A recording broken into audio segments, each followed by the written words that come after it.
Good morning mga kapaisan. Today is another morning day. Tayo ay may lakad tayo ngayon. At gising na tayo at tayo ay pupunta ng ating check-up. Para tayo ay dadagdagan tayo ng dugo at pupunta tayo ng hospital.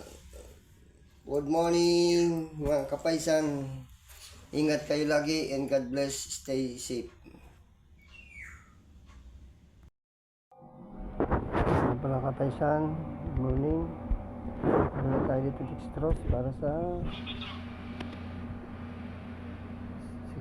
para dito iyaan ang mayang tugo para malagyan tayo mamaya at masalinan. Kasi mababa yung natin CBC natin, kaya nagpasalin sabi ni Doc, pasalinan tayo ng 2 bag. Samahan niyo ako pinsan at sana'y tuloy lang maging maayos at kayo din ingat lagi. Good morning mga kapaisan. Dito na tayo, unang lagay ng bag ng dugo natin para tayo ay lumakas kasi 2 yan. Mamaya yung isa pagkatapos nito ay unti-unti nang pumapasok at dumadalo yung dugo. Matagal pa naman umpisa tayo ng pagsalin ng dugo ay 11:30.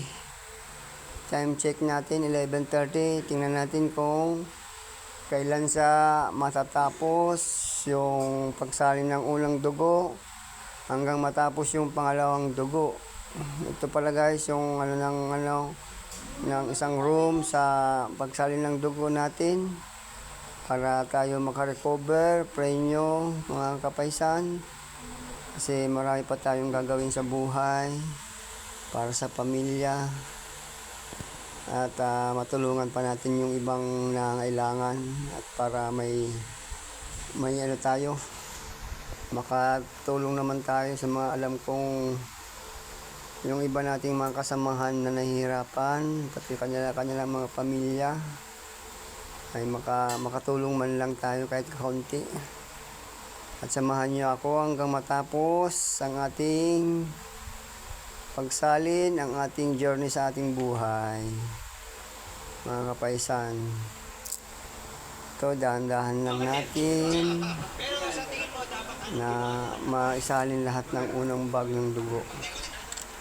Hindi ko pala na-videohan na yung mga ito kapisa, malapit na pala yung una. Patapos na yung unang bag ng dugo. Unang bag ay tapos na. Time check natin mga 2 oras mga alauna. 1:30 na tayo na tapos ang unang bag. Tatawagin na natin yung nurse para malipat na, malagay na yung pangalawang bag kasi matagal-tagal din magsalin. Ito na, pawala na yung sa kamay, lumaloy na yung unang bag ng dugo.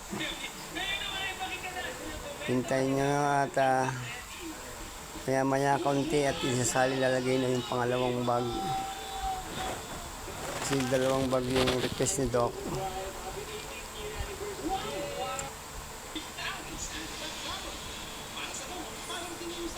Uy, ito na pala guys yung pangalawang bag ng dugo. Hindi ko na pakita sa inyo yung paglagay. Tuloy-tuloy lang, laban lang at marami pa tayong plano sa buhay. Tingnan natin hanggang matapos. Samahan nyo lang ako mga kapaisan. Sipatin natin ang magagawa natin at naway para sa pamilya makatulong tayo at sa ibang tao makatulong din tayo para mapakita natin hindi lang na mayroon ka, wala tayong magagawa. Marami pa tayong magagawa. At marami pa tayong makakatulong pa tayo sa ibang tao. Thank you for watching.